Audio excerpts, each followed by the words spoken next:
Hey, hey, hey. It's almost 6 o'clock, but we got to get ourselves all in here. Hey, everybody. Y'all know I don't do a whole lot of waiting on folks to come into live. If you missed the beginning, get it on the replay. I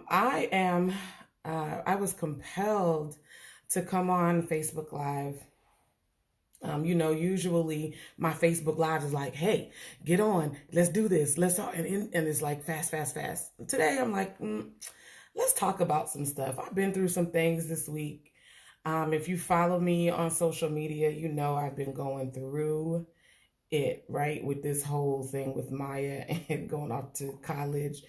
And it has been an experience. First, let me say this too. Thank you to everybody who has called and texted and just checked on me to make sure I was okay and not laying around and crying, as sometimes people do. But I wanted to, I've been dealing with this whole thing about change. And it's really impacted me very differently. And normally, I take lessons, I have life lessons, I share them, I may blog about it or write a little Facebook post about it. But what I found out is when things start getting repeated and confirmed and said to me over and over again, like from all these different places, I realize I'm not necessarily going through this by myself, for myself. Hey, y'all. I'm glad y'all could join me. But I'm not going through this change by myself, and I'm not going through it for myself. So I said, okay, that means I need to communicate. That means my village needs to understand something. They need to hear something about change. So I decided to do this live, and we're going to be on here a couple of minutes. I encourage you to share this, start a watch party, share it with your friends and on your Facebook page, because we're all going through change, right? And if you saw the video that I posted a little while ago, it's like, change hurts. Hey, Shalette, change hurts. And I'm discovering that change is not necessarily a fun thing, but it's necessary. And when you're starting to look at, how do I pursue my calling? What am I supposed to be doing? How do I go from where I am to where I'm supposed to be? How do I do all of that? And the one word that is required and the one concept we have to master is change. We have got to change from the person or the people that we are right now into the people that we're destined to be. And so I want to talk to you about that. If you haven't gotten my book, Your Life's Calling, I talk about this a little bit in Your Life's Calling, but I want to connect the idea of change and why it's so important.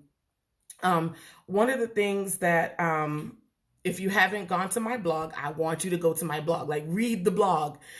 I actually posted some really not flattering pictures of me from like when I was in labor, because I'm going through this change where my daughter has gone from this little being that I carried and prayed for and waited for her to arrive.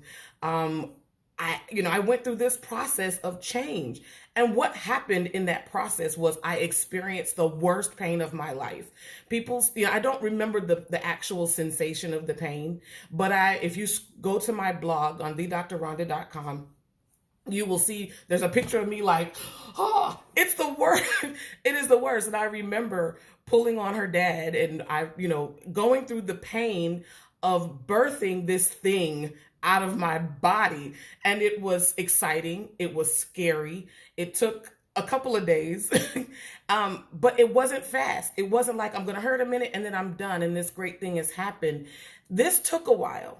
And so as I was thinking about, her transition into adulthood and our transition from, being mom and daughter in the same house to being mom and daughter where one is here and the other is there, I thought about that moment where we went from being connected all the time, physically connected, to when she was literally pulled from my body. And I didn't post those pictures because they're gruesome, but there are pictures of when she's actually being pulled from my body. And that included a lot of pain. And we changed. We changed from being two people in one system to being two people in our own systems. But before we could do that, what did I have to do? I had to endure a whole lot of pain. And so people don't tell us all the time that change requires pain. And when it happens, we're caught unawares. And so I'm on this live. Share it with your friends. I want to try to get as much traction as possible because this has been my life for the past couple of weeks. But just today, with that video I saw on Young and the Restless, I was sitting and watching TV, and I'm going, I just said that. Like literally, I just said that on my blog. She's saying my words, but that's just letting me know that what I'm dealing with right now is God ordained, and what you're dealing with right now when you're making your changes from who you are into who you're supposed to be, you're where you're supposed to be, even if it really hurts. You're where you're supposed to be. So I'm going to talk about a few things. For some of you, first point, I've got 3 of them. First thing, if you're dealing with change, some of you, change is imminent. You're not yet going through change, but you know it's coming. So like last week, before I dropped Maya off, I knew change was coming. And I didn't handle it well at all. I moped, I cried. I didn't do well, but it was inevitable. It was going to happen. And at that time, I knew we were both going to be thrust into a new season. We're going to be thrust into this whole new life. Everything is going to change. And what it was important for us to do was to be prepared. Did we talk? Yes. Did I talk to her about her new life and the responsibility that came with her new life? Yes. But as the adult in the situation who also needed to change, I had to have a plan. I had to have a strategy.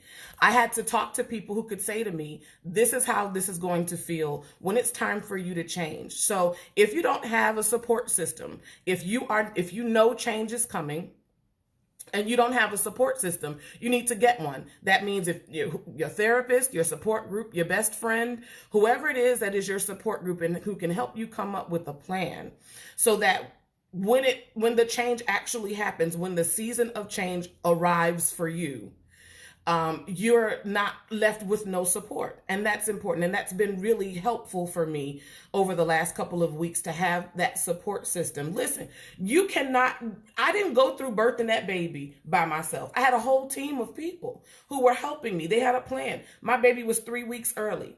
So before I knew the day that they were going to have me induced, we went to the hospital, the whole 9, but I had a team of people in place that helped me to get her from inside me out. And that's where some of you people are right now. In just a few days, I'm going into labor. Well, you're not being asked to go through labor by yourself.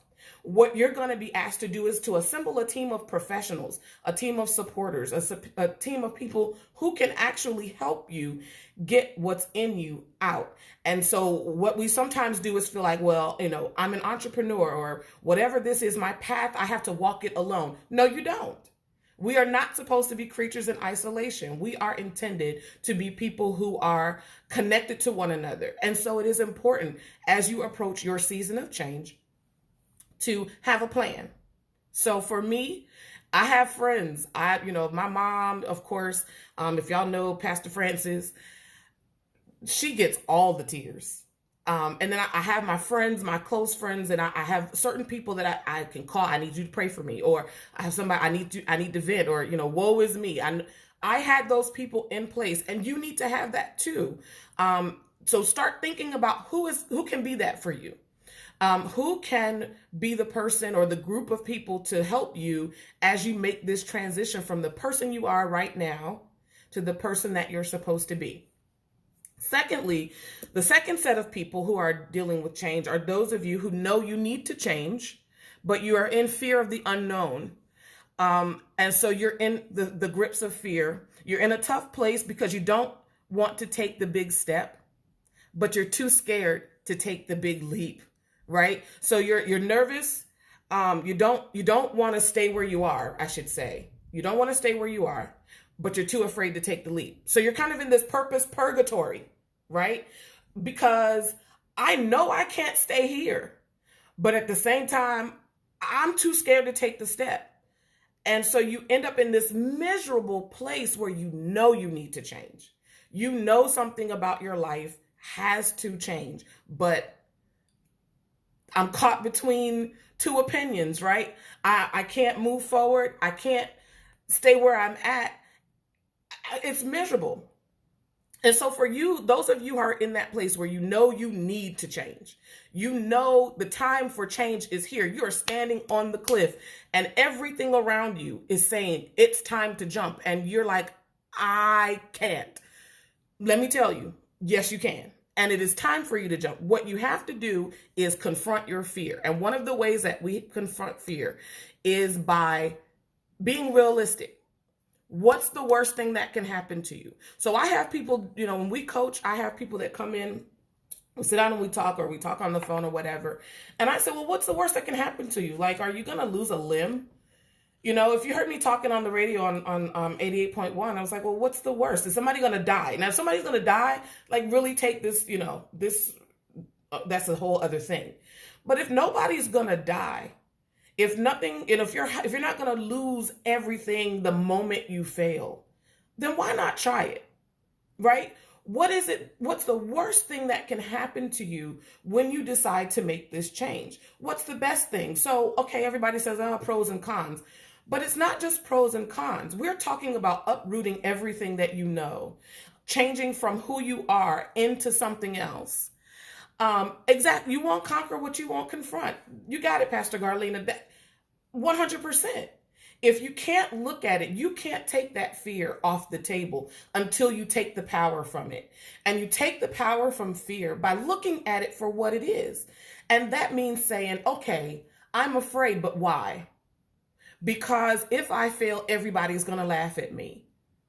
Okay, will you die? Like for real, like the guy from The Hangover. But did you die? You're not going to die. Everybody will laugh at you. But did they even try? What are they doing? They need to mind their own race. They can't dictate to you what you should do, and you shouldn't be running your race in anticipation of what they may say when you fail, because baby, you're gonna fail. That's a given. If once you decide to make a change there in life, in business, the whole point of life is to fail and learn, right? And to learn a lesson every time you fail. So let's take some of this fear off the table. Write a list. What's the worst thing that can happen to me as a part of making this change? What's the best thing that could happen to me? Who is affected by my change? Who is affected by my decision? Now, granted, decisions are harder to make when you're a mom or a dad, because there's a lot of single dads out there. There's no shade to dads. We love dads. But when you've got a family to think about, when you've got other people who are depending on you, right, you can't just up and make a flippant decision. That's for sure. But you have to know who is affected. Who am I going to affect by making this decision? But you need to write that down so you'll know. All this needs to come out of your head. And when you start to look at the worst things that can happen, the best things that can happen, how this will improve my life, my family's life, my spouse's life, my business life, how much more time I will have, how much better my attitude will be. I'll be able to be happy when I'm at home and not just drained and tired because I gave everything to a job that I hate. What absolutely is going to happen for you? Write it down and look at it. Pray about it, think about it, and then that will help you to say, it's really not that much to be afraid of. I'm going to just try it. And so you get out here and you try, and if you fall down, it's like riding a bike, right? You fall down, and you say, okay, well, next time I won't turn so sharp. Next time I won't ride over those bumps. Next time, you know what to do. So failing is not the bad thing. That's not the negative thing. What's bad is staying where you are when you know that's not where you're supposed to be, right? If you heard my story on 88.1, I told this story. I cried every day before I went to work. I hated my job, but I had to have it. But I knew 3 years in, I knew I was supposed to come off that job. I knew I was supposed to do something else. I knew I was called to something else, but the security of that check kept me there, and then stepping out into the unknown and saying, okay, God, but if that means everything is on me, what am I supposed to do? How am I supposed to survive? I don't have a client list. And he was like, well, you got a choice. You can sit in this car and cry every day before you go to work, or you can make the change that I'm calling you to make and trust me that you're going to be okay when you get out here. And that was 3 years ago. And I'm still here. I'm still here. Has it been without struggle? It has not been without struggle. Has it been without hardship? It has not. Have I shed tears? Ask some people who know me, like call Aldwin, call Dee, call Mommy, and ask, does Rhonda cry a lot? She cries all the time. But Rhonda's still here, and you will be too. So you have to know you can't stay in purpose purgatory. You have to make a decision. And your decision is either going to be, I'm going to stay here in misery, or I'm going to make the change and take the leap and do what needs to be done. Okay, and then the last set of people, these are the folks that have already changed. If you've taken the big step, but it's not what you thought it was going to be. It seems like you jumped out of the frying pan and into the fire.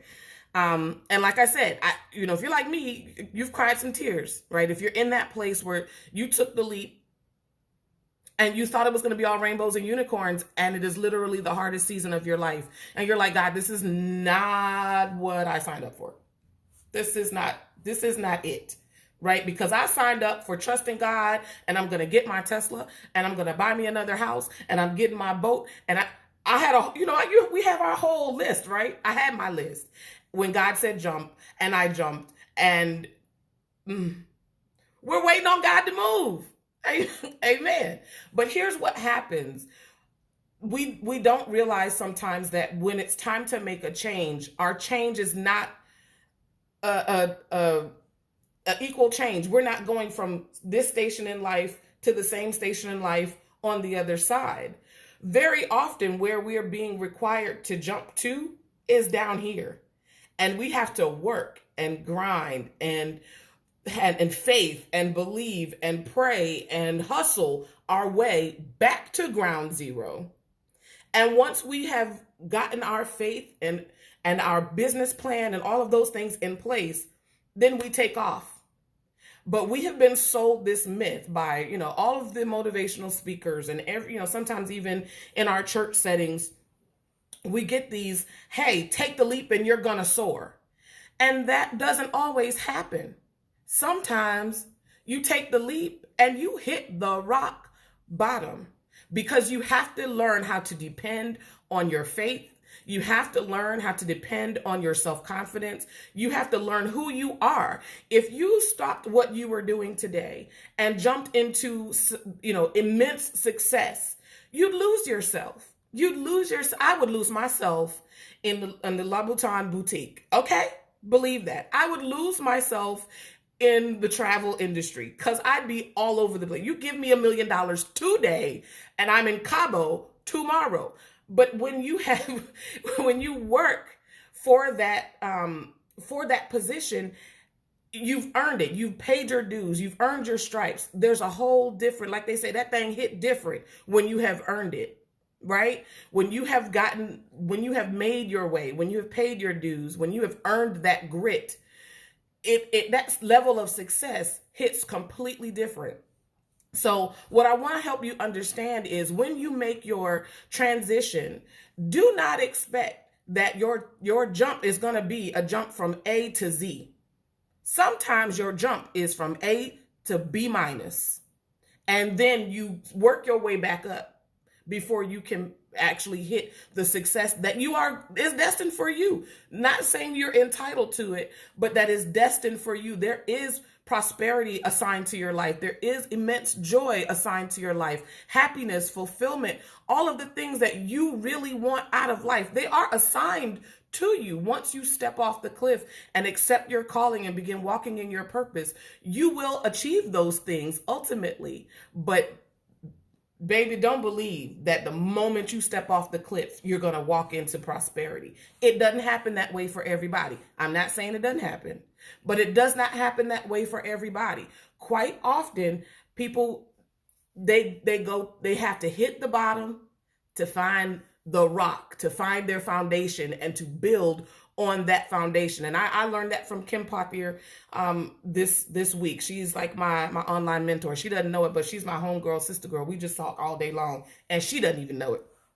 But she said she had to hit rock bottom so she could discover the rock and build on a foundation of something totally new. She had to discard all of the things that she had learned, all of the habits that she had, all of the toxic behaviors had to be shed.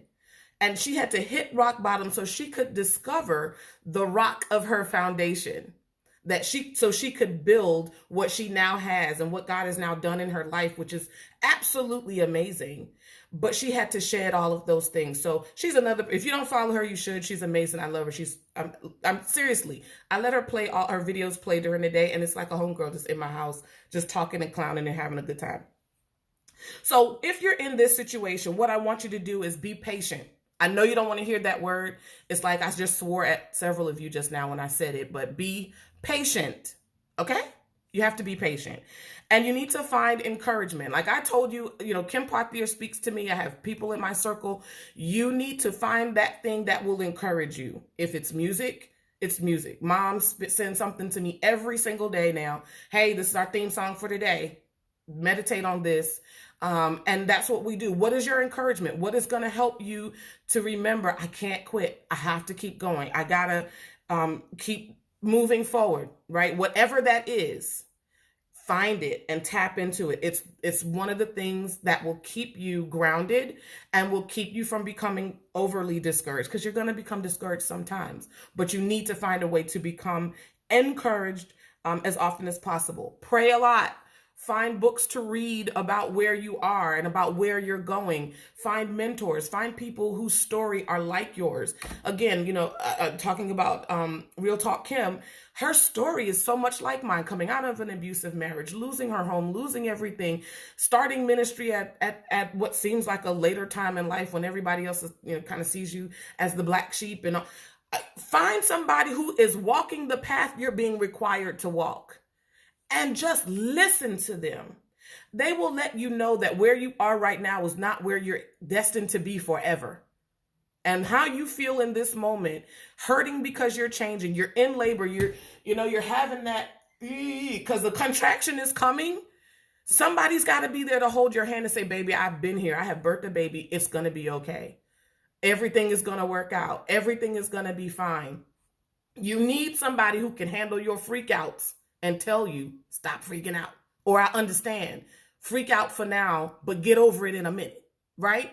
So you need a network. And I've said that in point 1, but I'm going to say it again in point 3. You need that network of people to keep you from giving up. That's it. That's all. I want to tell you, I wanted to share that with you because this thing about change has been on my heart more and more every day. And I talk about it a lot in my book, Your Life's Calling. If you haven't gotten your copy, please go to thedrrhonda.com and get it.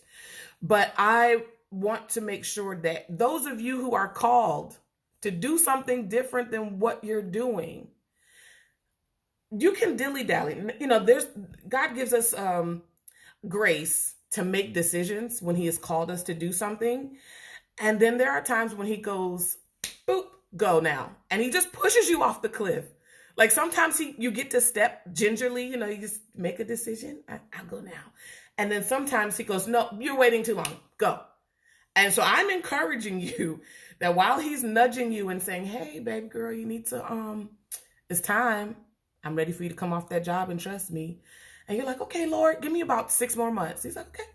6 months comes by. He says, okay, baby, it's time. I'm ready. And you go, okay, God, I need next quarter, I'm going to do it. No, January. Because, starting the new year off right, Lord? And he says, okay. And then January comes and you go to work and your whole building is on lockdown and you can't get in because your boss has moved. Ask me how I know that one. I lived that. I went to work one day and my boss had moved and our whole office was locked. All the stuff was gone.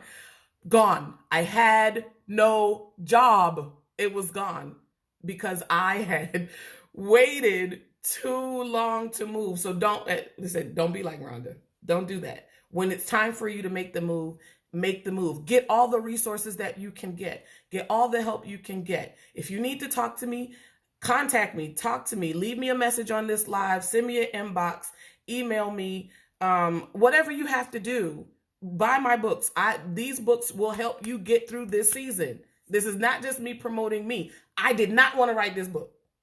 God wouldn't leave me alone until I wrote it. You need to read it. I wrote it for you. You're going through a change. God is calling you to do something different. It's time for you to do something different in your life. Get the books. thedrrhonda.com/books. Get your books. Now, I also have some events coming up. I want to just share with you really quickly. Pursuing Your Life's Calling. So I have not a one-on-one, but a small group session. I'm having it in Norfolk at the Slover Library. It's called Pursuing Your Life's Calling. It's going to be a 2.5-hour intensive where we're going to actually go through some of the points in my book. So if you're feeling burned out, if you're feeling like your work doesn't matter, you're feeling stuck in your work, however you might be feeling about your work and you need to talk about it, you want some insight and you've kind of read the book or you're thinking about reading the book, I want you to join me on Saturday, September 14th at Slover Library. Go to yourlifescalling.eventbrite.com to get tickets for that. Again, 2.5 hours. I'll be signing books. If you want me to sign your book, that's cool. But the important part is you will get to ask me your questions about the book, about your own journey. We will be in session. It will only be a few people, even though, Slover holds a bunch of people. I'm only allowing a small number of people because I really want to be able to dive into the book and really talk about some of the things that you may be experiencing. And I really want you to be able to communicate with me. And it's going to be very interactive. It's not just going to be me lecturing. So I want you to, if you're in the area or if you're able to get to the area, I want you to join me for Pursuing Your Life's Calling, September 14th.